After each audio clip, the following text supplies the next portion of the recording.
clase 1 se da cuando la cúspide mesiovestibular de la primera molar superior ocluye a nivel del surco vestibular de la primera molar inferior. Sin embargo, esta maloclusión clase 1 puede tener alteraciones dentales, esqueléticas, y estos problemas se pueden encontrar en los tres planos del espacio. Tenemos problemas en el sentido transversal, vertical y sagital. Por tanto, ¿qué alteraciones se puede dar en esta maloclusión clase 1? Podemos tener maloclusiones de apiñamiento, relacionadas con apiñamiento, que pueden ser leves, moderadas o severas. Cuando vemos algunas alteraciones, también tenemos que ver la profundidad de la curva de Spin, que puede ser moderada o severa. Otras discrepancias que mayormente se encuentran también son las líneas medias dentales, que están desviadas con respecto a la línea media facial. Un tópico más que se tiene en cuenta son la posición de los incisivos, que pueden estar protruidos o vestibularizados, tanto los superiores como los inferiores. Justo en la práctica el día de hoy se estaba observando lo que es el perímetro de arco y la profundidad de arco. Como se ve en las imágenes, para hacer la profundidad de arco normalmente se lo hace hasta la segunda molar decidua, la cara distal del diente. O si ya tenemos una dentición mixta o una dentición permanente, se hace hasta la cara mesial de las primeras molares. Se traza una línea, luego se traza otra línea que viene por la tangente de la superficie vestibular de los incisivos y luego se hace la medida. Eso vendría a ser la distancia de la profundidad de arco. Cuando nosotros queremos ver lo que refiere el perímetro del arco, vamos a medir en una dentición decidua desde distal de la segunda molar decidua. Se puede hacer por segmentos, como se está observando, se puede hacer un segmento que correspondería al cambio dentario que vendrían a ser para las premolares, en este caso pueden ser las molares deciduas, luego el segmento del canino y luego la parte de los incisivos. Toda esta sumatoria que se estaría observando vendría a ser el perímetro del arco, o lo que hicieron en la práctica de hoy vendría a ser el espacio disponible que se va teniendo cuando queremos ver la discrepancia. Acá en esta imagen también se observa respecto al perímetro de arco, sin embargo la dentición que se tiene ahí pues es una dentición mixta. Ya tenemos la primera molar superior y la primera molar inferior, y el perímetro de arco también se está midiendo por mesial de esas piezas dentarias presentes. Esto es un dato curioso porque la dentición, cuando se va dando los cambios dentarios y tenemos una dentición decidua y va a pasar a una dentición mixta, normalmente el perímetro de arco aumenta. Por eso, como van viendo en las imágenes, va diciendo más 0.2, más 0.8, porque cuando hay ese cambio dentario, va a aumentar ese perímetro de arco. Ya después de los 12, 13 años, como han visto que va dándose los apiñamientos, también tiende a disminuir ese perímetro de arco.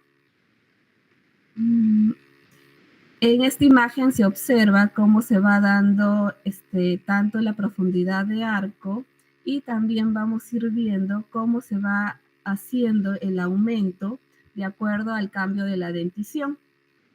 Si ustedes observan en la primera medida que tienen, por ejemplo, en la arcada inferior, acá tenemos 23.5. Sin embargo, cuando ya se da o se empieza a dar el recambio dentario, va aumentando hasta 25.3. Igual en la arcada superior tenemos una medida inicial de 28.5 y luego va aumentando hasta 29.9 milímetros, que la mayoría en la práctica se ha ido observando que van entre 27 a 31 milímetros de profundidad de arco. Otra de las medidas que se ha ido realizando en la práctica ha sido el apiñamiento dentario. Dentro del apiñamiento dentario puede estar clasificado, como refiere Uribe en su libro, leve, moderado, severo.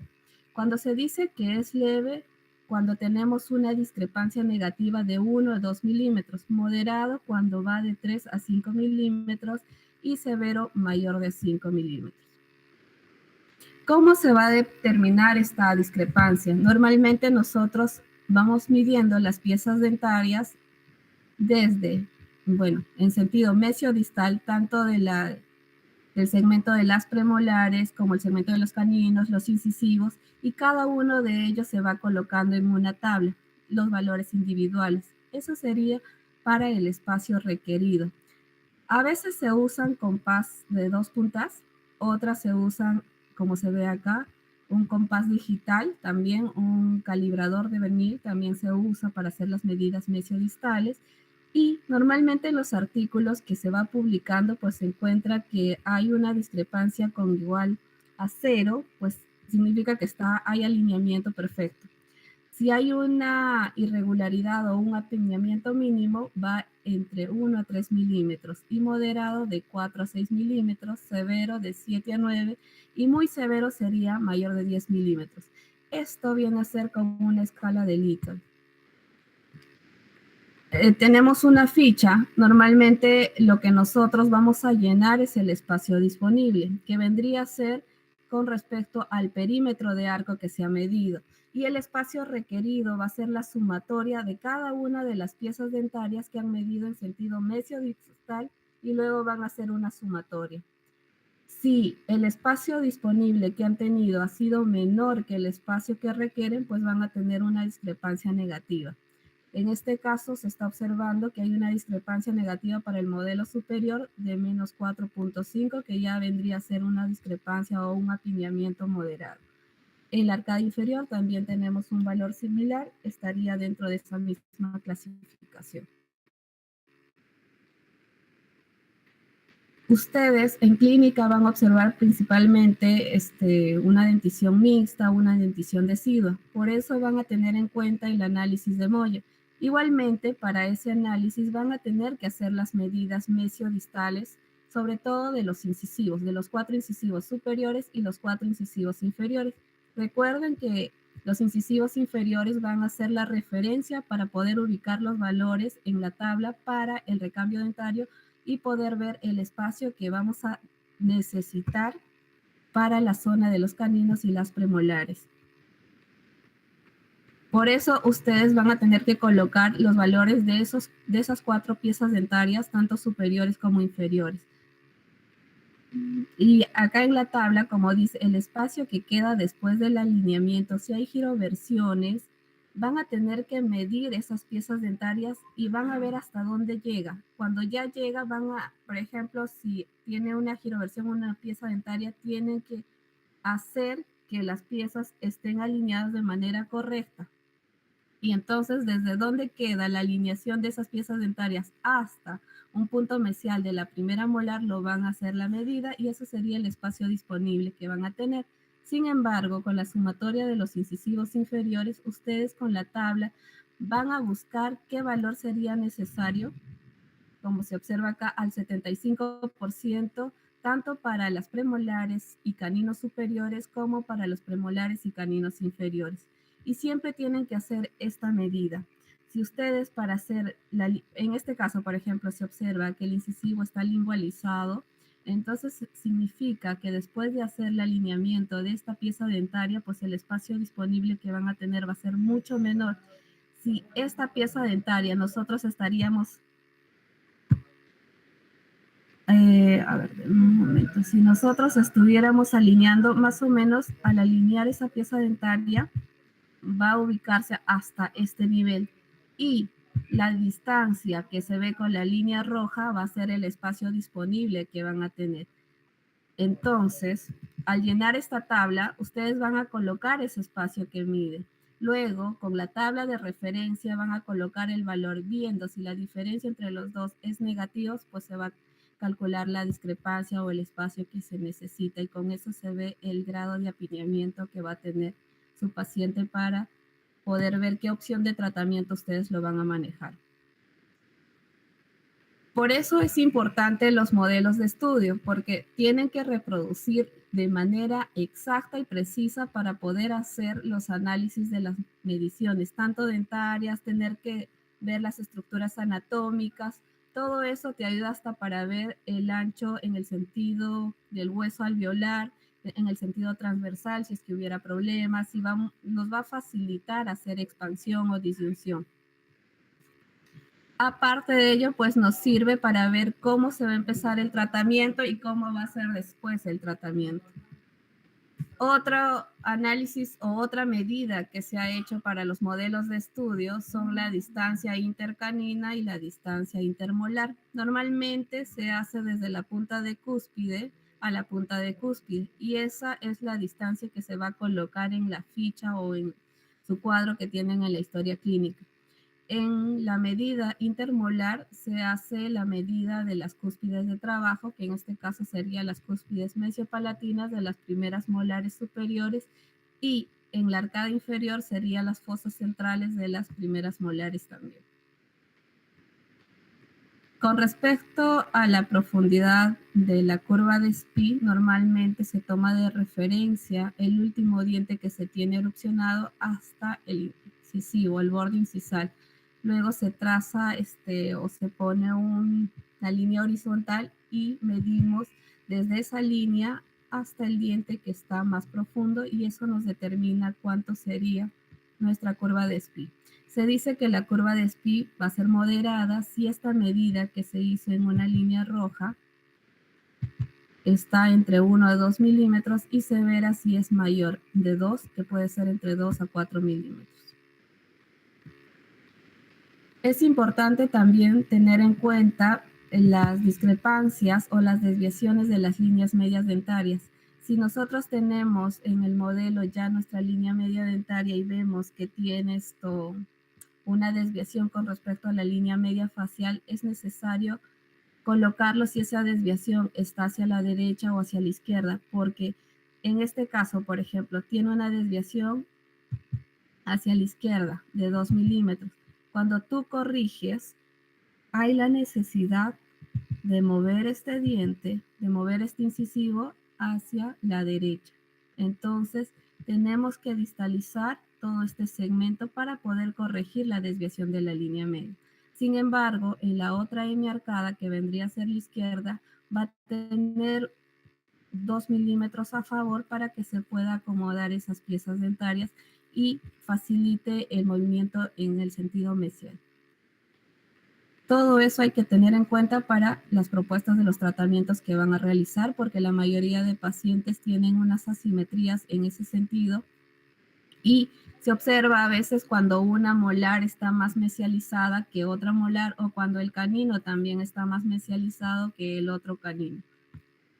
Y normalmente se observan esas asimetrías cuando hay una desviación de la línea media.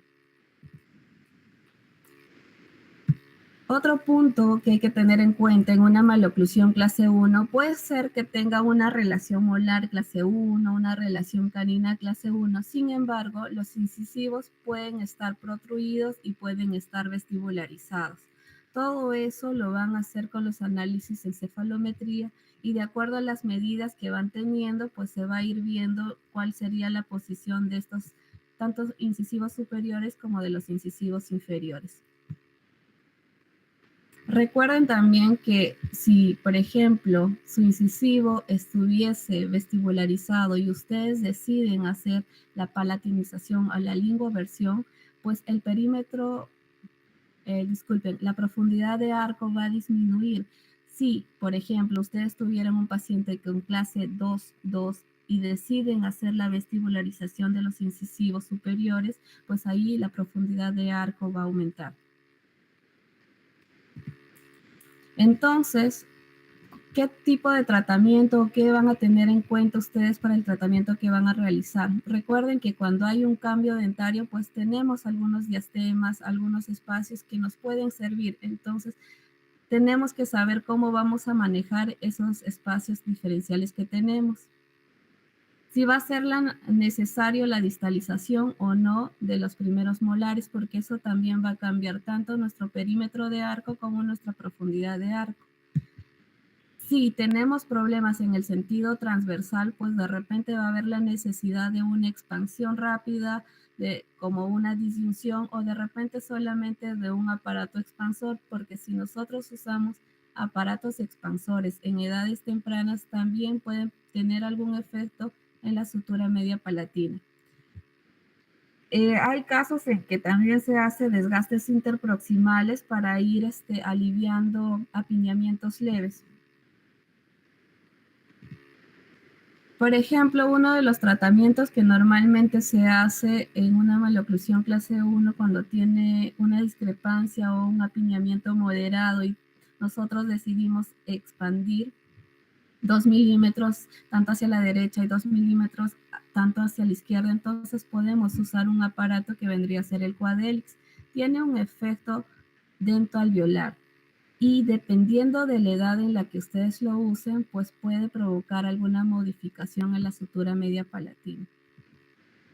Entonces puede tener una expansión lateral del paladar de manera paralela, puede haber en este caso que dice reducción en el aspecto frontal, nosotros cuando hacemos expansión normalmente tiene un efecto adverso que los incisivos van hacia atrás. Por eso dice reducción en el aspecto frontal. Y el clínico debe saber el momento correcto para usarlo. ¿Por qué? Porque a veces se puede provocar solamente movimientos dentarios o también puede haber un efecto en la sutura media palatina que les decía. Por ejemplo, acá hay un artículo cuando evalúan los cambios dentoalveolares en el sentido transversal después de hacer una expansión lenta. Se dice expansión lenta sobre todo a los aparatos como el Quadelix y a la expansión rápida sobre todo a los Hyrax. En este artículo hicieron las medidas correspondientes para ver si hubo o no algún efecto en la sutura media palatina, pero sí determinaron que hubo un aumento. Entonces, como usaron en edades tempranas este aparato, sí hay un efecto a nivel óseo. Entonces, con una expansión palatina lenta como el Quadelix, se puede disminuir. Bueno, cuando tú haces una expansión, normalmente lo que se mueve va a ser los dientes. Pero en este artículo lo que encontraron es que al haber expansión, los dientes se abren en el sentido transversal y las paredes vestibulares van a disminuir. Entonces, como disminuye esas paredes vestibulares, los dientes se van vestibularizándose más. Sin embargo, en el sentido del grosor del hueso alveolar lingual de esa zona, pues hay un aumento. Por eso dice que también hay un aumento del hueso alveolar en el sentido transversal y también en el ancho de la sutura media palatina. Entonces, el Quadelix va a ser muy eficaz en el aumento intermolar y en el aumento de las anchuras alveolares. Otro de los aparatos que usan, pues, es una disyunción. Puede ser, si tienes buena relación molar, si tienes una buena relación al sentido de transversal de las primeras molares, a veces se hace un disyuntor tipo abanico que nosotros queremos modificar solamente el sector anterior. Con un Hyrax, pues es trabajar para que sea de una expansión más rápida porque se abre la sutura media palatina. Normalmente la edad se va a determinar por una radiografía porque nos guiamos de una edad ósea, pero se puede usar entre los 10 a 16 años. La cantidad de fuerzas que estos aparatos van usando varía entre 3 a 10 libras de fuerza y es una expansión rápida que va a producir el aumento de la dimensión transversal del hueso del maxilar y por eso es que a veces cuando tenemos ese apiñamiento severo y se observa una arcada en forma triangular al usar un disyuntor, pues también modificas las vías aéreas que le facilita la respiración. Y también hay un aumento de la longitud de arco. Normalmente, por cada milímetro de expansión posterior que se realiza, en este estudio se determinó que el aumento del arco se da de 0.7. Siempre hay una recidiva, por eso es que cuando nosotros hacemos disyunción, tratamos de hacer una sobrecorrección por la recidiva que va a haber. La expansión rápida es un método no quirúrgico, también con la finalidad de ensanchar el maxilar, ganando diámetro transversal para la cavidad nasal, posibilitando una mejor función respiratoria por un adecuado pasaje del flujo de aire, porque hay una modificación del hueso basal maxilar. El disyuntor también se puede usar para mordidas cruzadas unilaterales, como se ve en la imagen. En la imagen del lado derecho se observa una mordida cruzada unilateral y se puede usar para esos casos. Y normalmente también se manda una radiografía póstero anterior para poder determinar la deficiencia que hay en el sentido transversal del maxilar con respecto a la mandíbula. Y acá se va observando la imagen, cómo han hecho la activación, cómo han abierto este tornillo para poder corregir esa mordida cruzada. Un disyuntor o otro tipo de disyuntor es el tipo Haas. Normalmente tiene 4 bandas, 2 en las premolares y 2 en las molares, unas masas acrílicas que se apoyan sobre la encía. Por eso, cuando hacen esta disyunción, refiere que la disyunción es más paralela. ¿Por qué? Porque se apoya en los tejidos blandos y estimula que no solamente haya movimiento dentario, sino también que haya movimiento a nivel de las bases óseas. Entonces, bueno, Haas establece que se produce mayor movimiento de traslación de las molares y premolares y menor inclinación dentaria por las masas acrílicas que tienen en ambos lados, ¿no? Derecho e izquierdo, y esto permite que haya mayor presión y mayor distribución de fuerza en la mucosa o en el tejido blando.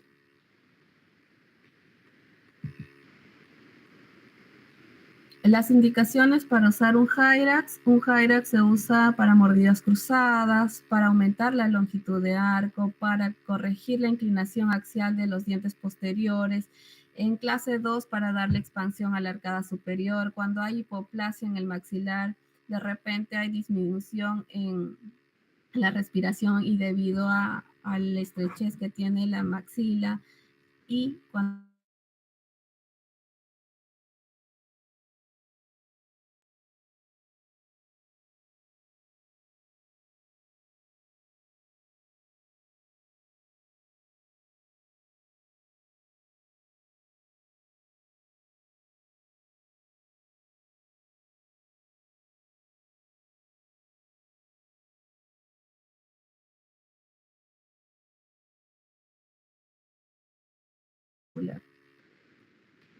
el protocolo de activación de un Hyrax puede variar. Lo que se hace con frecuencia es una activación de un cuarto de vuelta por la mañana, un cuarto de vuelta por la noche, pero esto va variando de acuerdo al protocolo que ustedes quieren seguir y sobre todo qué cantidad de espacio es lo necesario para poder activar este tornillo.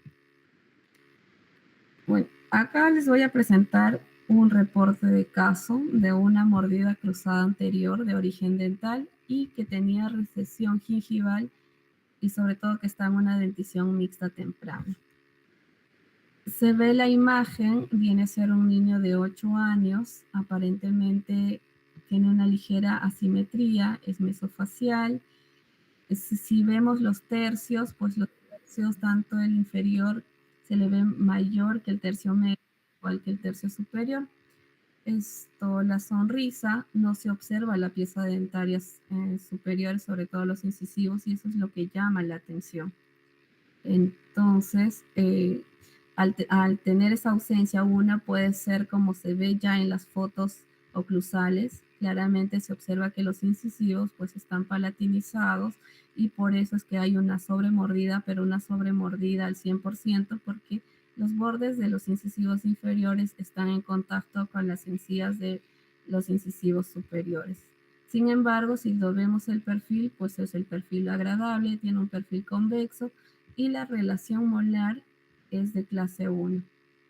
Entonces, como tratamiento, bueno, deciden aumentar la profundidad del arco, van a hacer un aumento del perímetro del arco y usan una placa removible que tiene un levante de mordida para poder garantizar que no haya ese bloqueo y pueda permitir que los incisivos superiores se vayan hacia vestibular por la activación de este tornillo.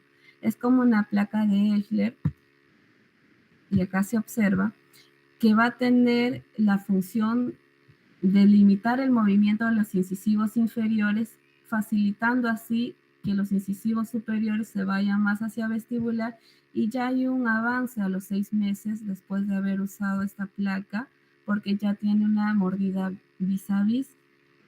Y si ustedes ven también el problema que tenía a nivel de la encía va mejorando.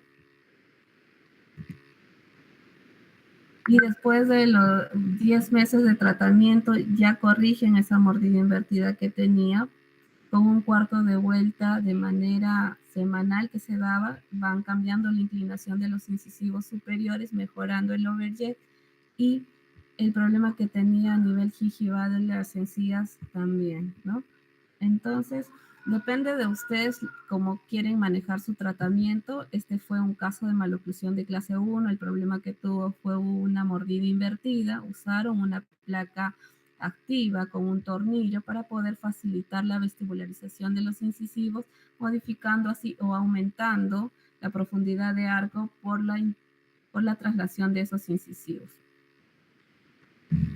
Y eso es lo que hoy les estoy presentando.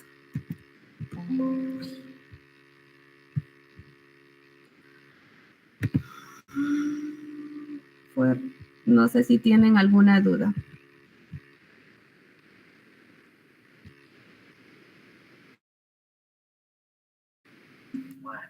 Creo que hasta ahí todo claro, doctora. Estuvo muy claro. Más bien, le quería consultar si me podía enviar esa PPT. Sí, yo te lo paso. Ahorita terminamos la reunión y te lo paso. De acuerdo, doctora.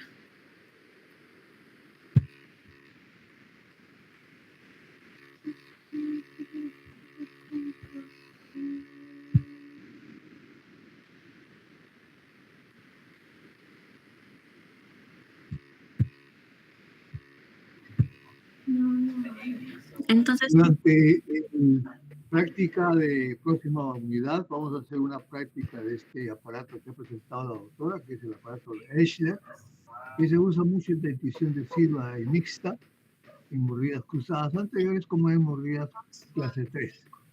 Es un aparato interesante y fácil de construir, y ustedes van a tener que hacer entre muchos aparatitos este último aparato que la doctora acaba de presentar.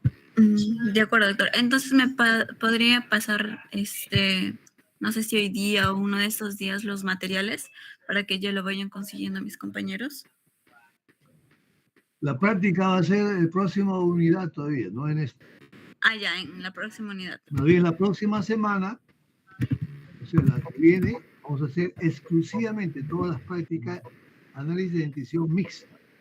De acuerdo. Tienen que traer su modelo de estudio, su radiografía panorámica del paciente, para que sobre ese modelo de estudio y esa radiografía panorámica hagamos el análisis de dentición mixta, que es importante en este caso que sí tengan dientes deciduos, para el cual vamos a tener necesidad de hacer uso de regla milimetrada exacta. Todos no estén prestándose los materiales de uno a otro, sino cada uno que tenga su material, para que aprovechemos el tiempo tan escaso que tenemos para avanzar bien su práctica. De acuerdo. A los lápices y todo lo que corresponde a reglas. Entonces, doctor, la panorámica y la cefalométrica que usted nos mencionó, No, del paciente. Panorámica solamente. Solo panorámica. No. Es panorámica. La otra eso es de análisis de dentición mixta. La otra es análisis cefalométrico y análisis panorámico de ustedes, que todavía no me presentan. Eso sí es de nosotros.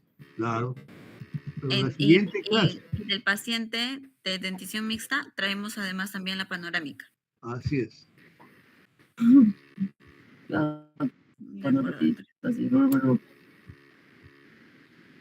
¿Sí, doctora? No, ya te lo pasé.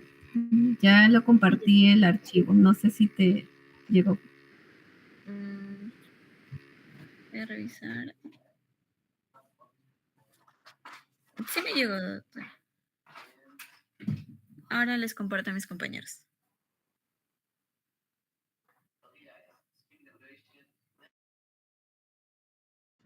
Hagan las preguntas que correspondan, porque después están preguntando ahí en la práctica cómo se hace esto, cómo se hace el otro.